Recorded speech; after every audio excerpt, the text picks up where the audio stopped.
Hi BookTube, welcome to another Middlemarch meditation. We are going to deepen our understanding of an existing character, but we're also going to meet three new and rather amusing new characters.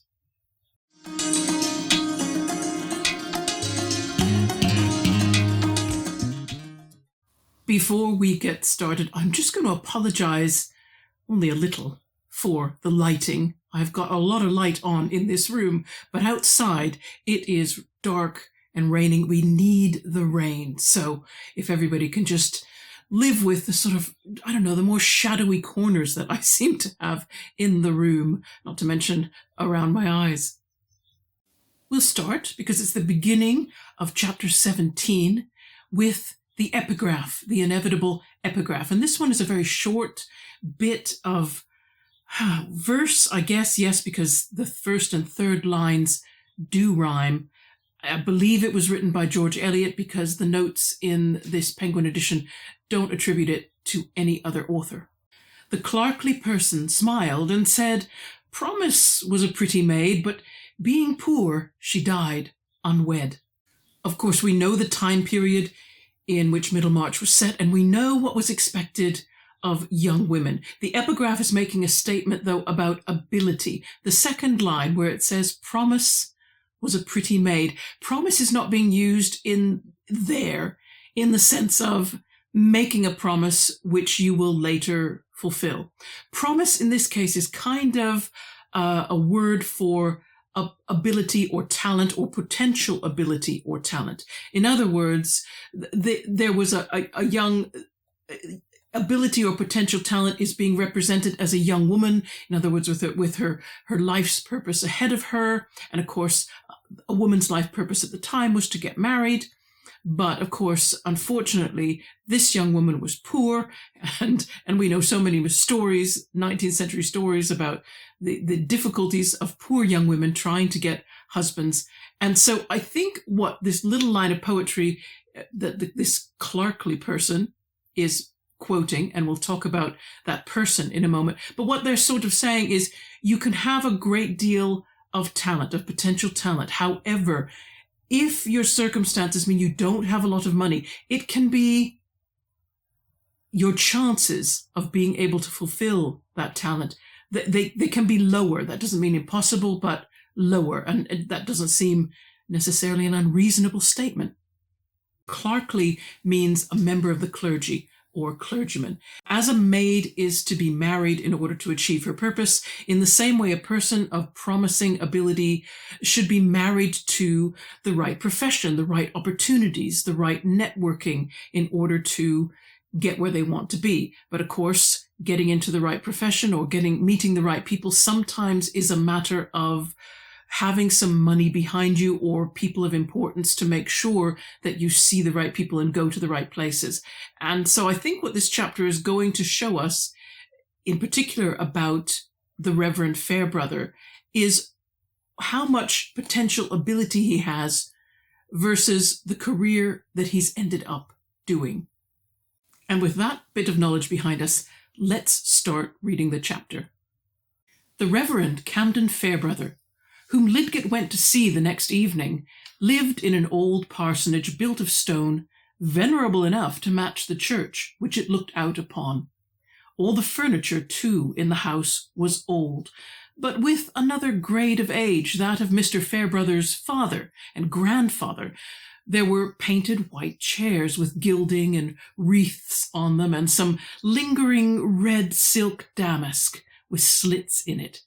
There were engraved portraits of Lord Chancellors and other celebrated lawyers of the last century, and there were old pier glasses to reflect them, as well as little satinwood tables, and the sofas resembling a prolongation of uneasy chairs, all standing in relief against the dark wainscot. This was the physiognomy of the drawing-room into which Lidgett was shown. And there were 3 ladies to receive him, who were also old-fashioned and of a faded but genuine respectability. Mrs. Fairbrother, the vicar's white-haired mother, befrilled and kerchiefed with a dainty cleanliness, upright, quick-eyed and still under 70. Miss Noble, her sister, a tiny old lady of meeker aspect, with frills and kerchief decidedly more worn and mended. And Mrs. Winifred Fairbrother, the vicar's elder sister, well looking like himself, but nipped and subdued, as single women are apt to be, who spend their lives in uninterrupted subjection to their elders. I immediately found it amusing that what Lidgett takes note of, or what the narrator talks about, and it seems to me that this is somehow Lidgett's point of view, is we have a good look at the furniture in the room before we even meet the people. I find it interesting because you'll remember in our previous meditations, Lidgett's thing about furniture, he has a thing. He has to have very, very nice furniture, even if he doesn't really yet have the income to afford it. Furniture for him, for reasons I can't comprehend, because furniture doesn't matter to me in quite the same way, as you must be able to tell from my astounding decor. It just doesn't mean the same thing. So I don't understand why it matters so much to him, but it does. And I think the reason the narrator has chosen first to talk to us in detail about the furniture in a room before it introduces the people who are sitting in that room, I find that interesting. I think that says something about Lidgett. But of course, he recognizes the respectability of the women in the room. It recognizes that their breeding suggests that even though they don't appear to have a great deal of money right now, they may once have done. Certainly, the furniture indicates that they once must have lived in a very grand house. And now you're going to see a series of photos while I talk through all the different objects. I mean, not the chairs. They had some painted white chairs. The very fact that they were white suggests a very nice house. In a lower middle class or working class house, you don't paint the chairs white. You have them in their natural wood, and that's how you usually did. White chairs were a sign of better furniture, French furniture usually. And then there are these engraved portraits of Lord Chancellors and celebrated lawyers from the last century. And again, that suggests that whoever had this nicer house had some kind of connection to senior members of Parliament, the Lord Chancellor, and celebrated lawyers. There'd be a reason for them to be involved in the legal profession. And then finally, there are these old pier glasses. Now, I have to show you some examples of these on screen now, because when you see them in their natural habitat, you will think the only reason you would own these is if you had a very large, very expensive house to put them in. They sit between two windows, on a wall between two windows, and usually in very grand rooms. They therefore reflect the light back, and they're usually in ballrooms because then dancers can see themselves. People can look in the mirror to see reflections of people rather than look directly at them. And it was meant to create that luxurious sensation of space in an already large room. Also, satinwood tables. Now, satinwood, this furniture can be pinned down to a specific point in English history. Satinwood furniture was popular between 1770 and 1820, and the wood had to come from India. So by the very fact that you have to import it means it's going to cost more. And it was used as a veneer very often on furniture because you could create such high polish on it. And again, it was very expensive furniture. If you had a piece of satinwood furniture, you had money.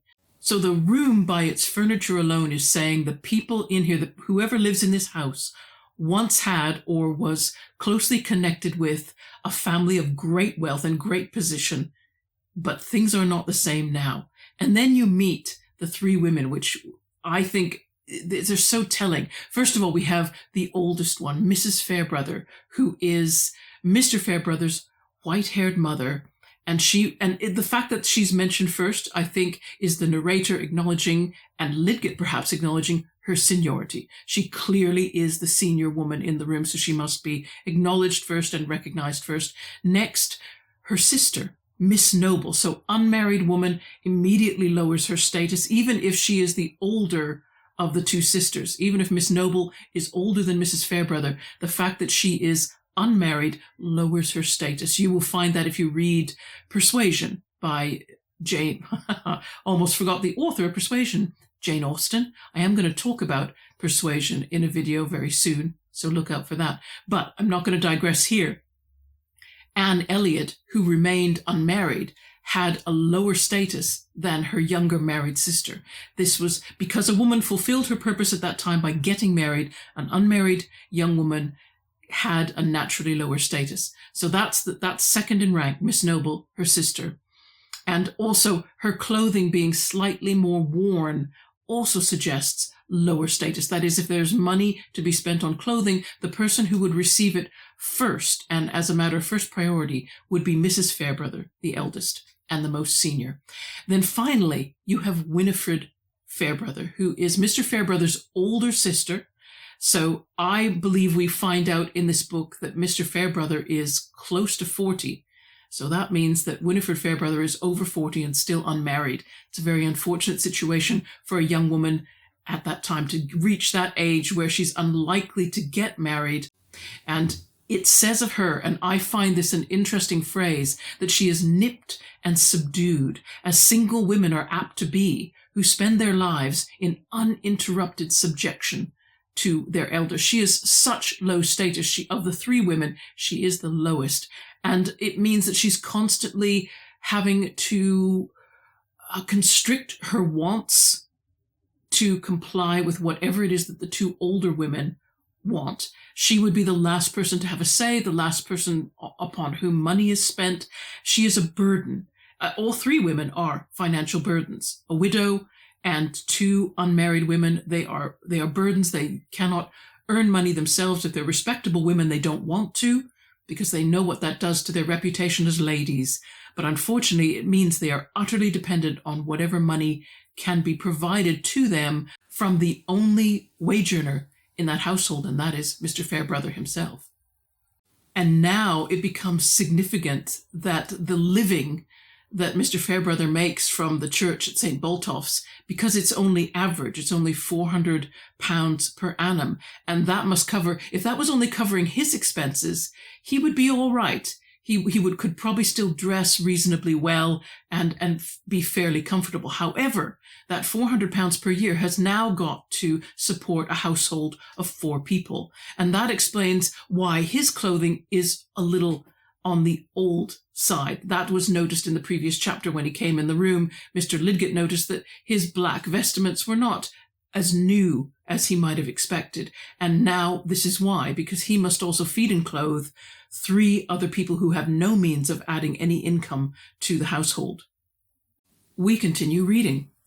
Lidgett had not expected to see so quaint a group.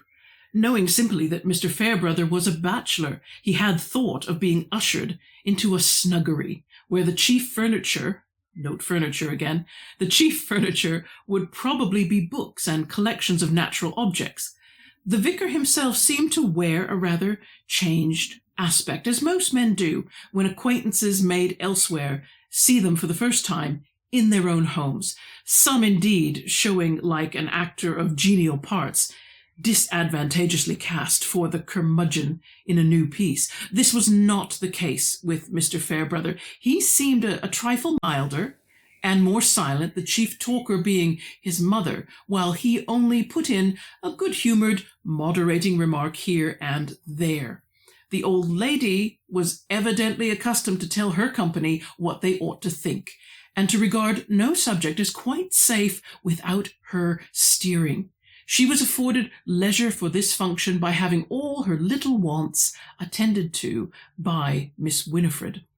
Meanwhile, tiny Miss Noble carried on her arm a small basket into which she diverted a bit of sugar, which she had first dropped in her saucer as if by mistake, looking around furtively afterwards, and reverting to her teacup with a small, innocent noise as of a tiny, timid quadruped. Pray think no ill of Miss Noble. That basket held small savings from her more portable food, destined for the children of her poor friends, among whom she trotted on fine mornings, fostering and petting all needy creatures, being so spontaneous a delight to her that she regarded it much as if it had been a pleasant vice that she was addicted to. Perhaps she was conscious of being tempted to steal from those who had much, that she might give to those who had nothing, and carried in her conscience the guilt of that repressed desire. One must be poor to know the luxury of giving. I thought that was such a wonderful portrait of Miss Noble, such a sweet little lady whose attention is always on how can I steal tiny bits of portable food into my little basket so that later when I go on my walks, I can give this food to people. She's already poor herself. She's the one with the most mended and old clothing, and yet here she is. I find her the sort of person you could immediately warm to. You think, what a sweetheart. She doesn't have very much herself. What is she doing? She's withholding from herself even these tiny bits of food, a little bit of sugar. It's not going in her tea. It's going to go in the basket. She puts it on her saucer as if she's going to put it in her tea, but of course it's not. It's going to go in the basket. She's going to give it to one of the poorer children. They're going to have a little lump of sugar as a treat because their families are probably so much poorer they never see sugar unless someone like Miss Noble hands them a lump and they get to taste sweetness. Unlike modern children who would more often get sweets, very poor children probably never tasted, unless they could get their hands on a honeycomb, probably never tasted anything sweet except maybe fruit. So this would have been an amazing treat to get a lump of sugar. And I just find it charming that she went out of her way when she herself was not so well off. And that sentence, one must be poor to know the luxury of giving. And it's an absolute luxury. Really, that household can't spare much, I don't think, for the poor. But that Miss Noble is trying anyway is noble of her. And I like her surname. It implies, of course, the background that she and her sister came from, which I think is much higher up in terms of wealth and socioeconomic status. I think they were daughters of an important family. But Miss Noble has learned to take that well, and she's living with her poverty, still having a very noble spirit. I like that. And of course, poor Mr. Lidgett is thinking, wow, I didn't expect this. And he notices that Mr. Fairbrother is slightly changed by being at home. He's got a slightly different character than when Lidgett met him at the Vincys, but it's not an unpleasant change. It's not as though now he looks all out of place with these three women. It's just that he is milder and more silent, and letting his mother hold court. We read on. Mrs. Fairbrother welcomed the guest with a lively formality and precision.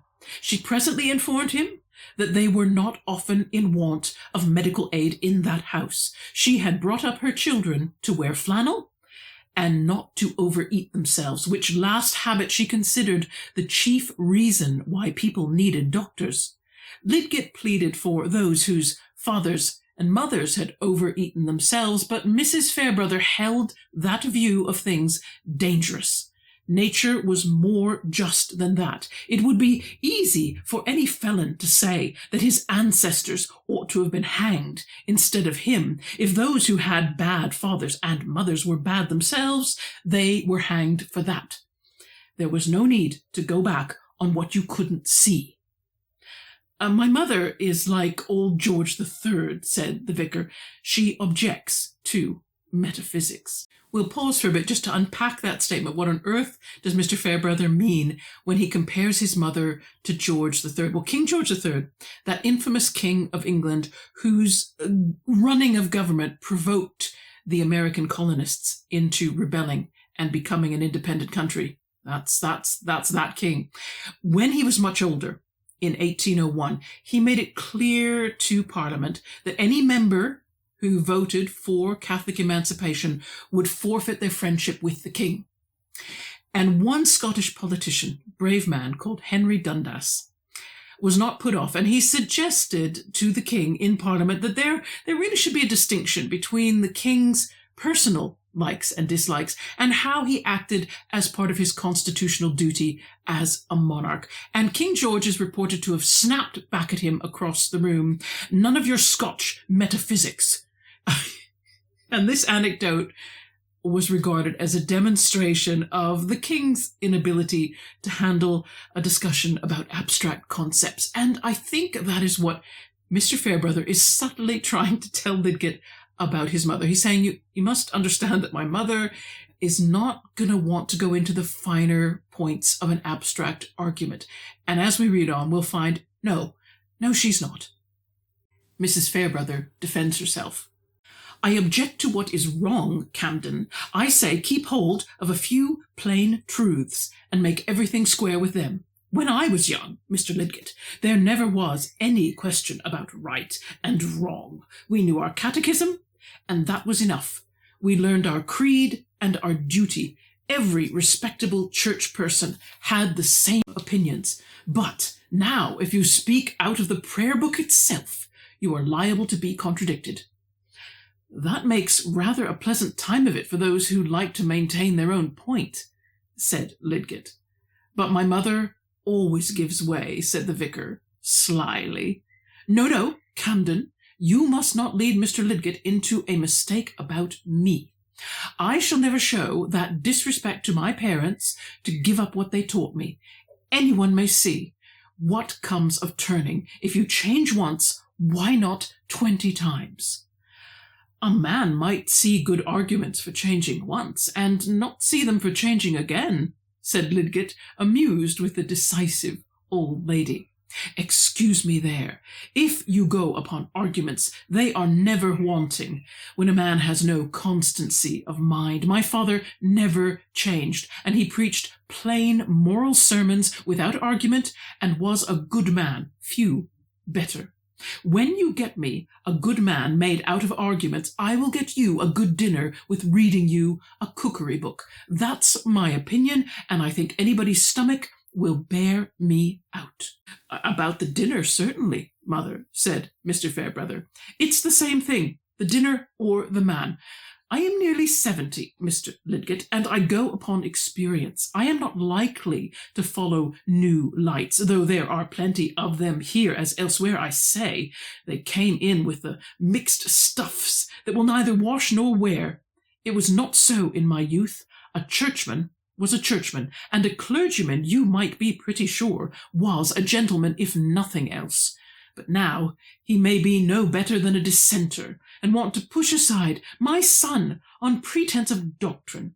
But whoever may wish to push him aside, I am proud to say, Mr. Lidgett, that he will compare with any preacher in this kingdom, not to speak of this town, which is but a low standard to go by, at least to my thinking, for I was born and bred at Exeter. I really, really love Mrs. Fairbrother, even though, I don't know how much I would love her if she honestly was an older relative of mine that I had to visit frequently, because I think her incredible determination to remain of the same opinion and to make sure everyone knew what that opinion was could get a little wearing, but Fairbrother knows exactly how to work her. He knows exactly what she doesn't perceive, is that she doesn't perceive when she's being toyed with, when she's being led on or provoked. So when he says something slyly, he's teasing his mother. He knows that she's not going to give way on any point, and so he's provoking her. And it is an act of kindness. You might think, well, this terrible thing to tease your mother, but hear me out, because it's a peculiar act of kindness, because sometimes lonely people are lonely because they're socially awkward in some way. And Mrs. Fairbrother, let's be truthful, she's an older woman now. She's very opinionated, very decisive. She doesn't really listen to people anymore. She wants simply to talk and to express her opinions. Now, that's a socially awkward person. They're going to be tough on other people. They're going to be tough company. But everyone needs to interact with another person now and again, and especially if they meet a new person. And so what Mr. Fairbrother is doing is giving subtle signals to Mr. Lidgett about, this is how this conversation is going to go. Play along with me here. And giving his mother the kind of remarks that let her talk, that allow her to hold court and say what she has to say. And of course, he knows this will make her feel good. This will give her some feeling of being valued and being the center of attention when a new person comes to the house for a visit, which is a great kindness to his mother, who probably doesn't get a lot of new visitors or a lot of new anything. And if you consider my original tag about how Proust can change your reading, and the chapter about friendship where it said 100% honesty is not always the best thing for a friendship, I think this scene is a very good example of 100% honesty is not best. Mr. Fairbrother is doing what he's doing without his mother perceiving it. He is not being totally honest with her. Because if he were honest with her, he would say, I'm teasing you now, Mother. I'm going to provoke you because what I want you to do is to have free time to just speak your mind because that makes you feel good. And I do this little thing for you because I know you love to speak. And I'm letting you speak, even though I have heard what you've said probably 1,000,000 times. I will nevertheless give you freedom to speak it because I know it does you good. And so it is an example of not being 100% honest and yet giving the best emotional support. In this case, Mr. Fairbrother is giving that to his mother. Now, it's interesting some of the clues that Mrs. Fairbrother gives us to her past. Her father, she says, was a clergyman, and yet she also says that she came from a much better place. She was living in Exeter. That's where she grew up. Now, Exeter is a cathedral city in England. I'll put a map up so you can see where Exeter is in relation to where Middlemarch is probably set. And Exeter having a cathedral means there is a bishop residing there. So it's a bishopric. And it's possible that Mrs. Fairbrother's father may have been bishop, or if not bishop, some senior clergyman working very closely with the bishop. That you would need to be of that kind of rank to get that level of appointment as a clergyman. So that's a possibility. And or she or Mrs. Fairbrother herself was a member of a clergy family high up, or she was just a gentrified family into which a bishop or a high-ranking clergyman could marry. That would be considered proper. So it's all kinds of possibilities there, but all these things are hinting that this family in its past was much more elevated in terms of its wealth and status. We read on. A mother is never partial, said Mr. Fairbrother, smiling. What do you think Tyke's mother says about him? Ah, poor creature. What indeed? Said Mrs. Fairbrother, her sharpness blunted for the moment by her confidence in maternal judgments. She says the truth to herself. Depend upon it. And what is the truth? Said Lidgett. I am curious to know. Oh, nothing bad at all, said Mr. Fairbrother. He is a zealous fellow, not very learned and not very wise, I think, because I don't agree with him. Why, Camden, said Miss Winifred, Griffin and his wife told me only today that Mr. Tyke said they should have no more coals if they came to hear you preach. Mrs. Fairbrother laid down her knitting, which she had resumed after her small allowance of tea and toast, and looked at her son as if to say, You hear that? Miss Noble said, Oh, poor things, in reference, probably, to the double loss of preaching and coal.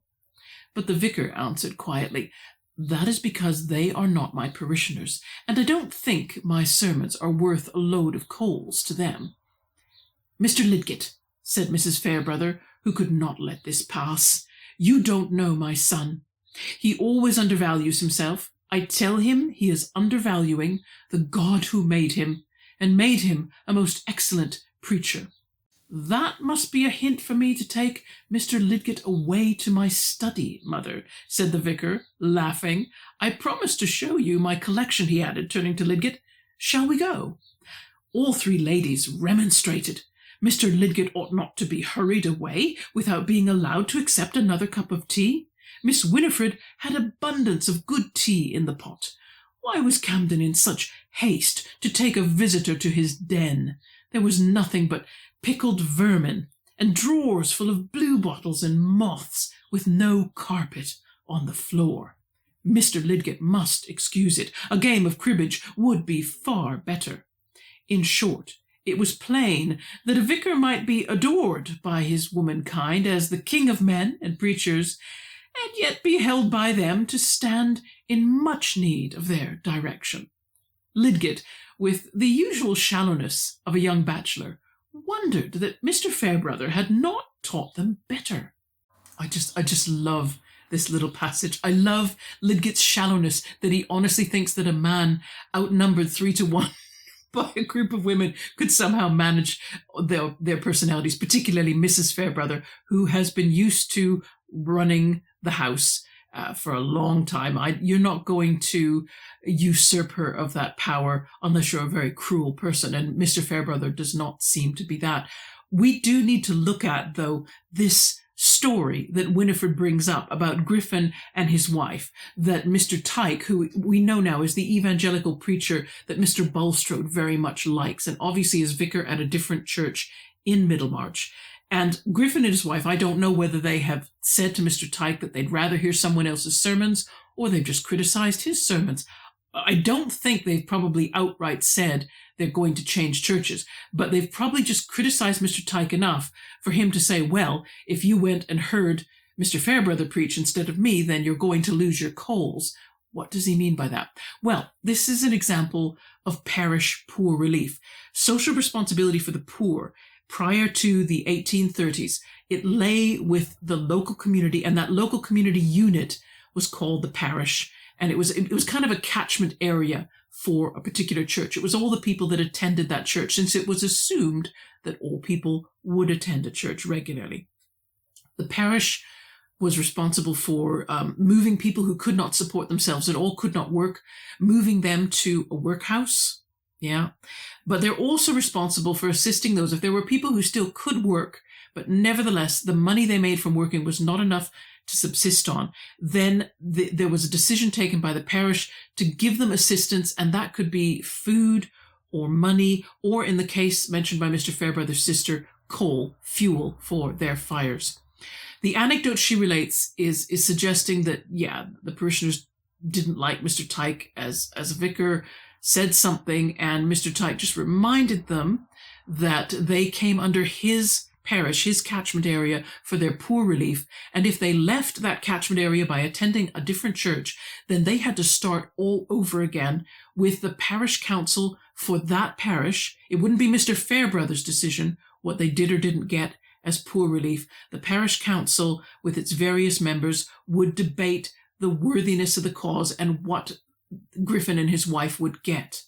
And they probably wouldn't be happy. I'm speculating now. They probably wouldn't be very happy if Griffin and his wife actually did change churches, because it meant that the burden of supporting them moved from Mr. Tyke's parish council to their parish council. And in other words, these people were costing them now, whereas if they'd stayed in the church they normally attended, they would become the fiscal and financial responsibility of that other parish. So you can see how these situations, when people did move, could create problems for them and for the parish councils that they suddenly came under.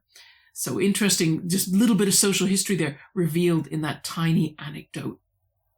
Now you may think, are we ending now? Are we ending here so soon at the bottom of page 171? And we are. I was going to go a little bit further, but it just, this natural break with Fairbrother taking Lidgett away from the ladies and into his study, it opens up a whole different line of conversation between them. And so I just felt it was a natural break.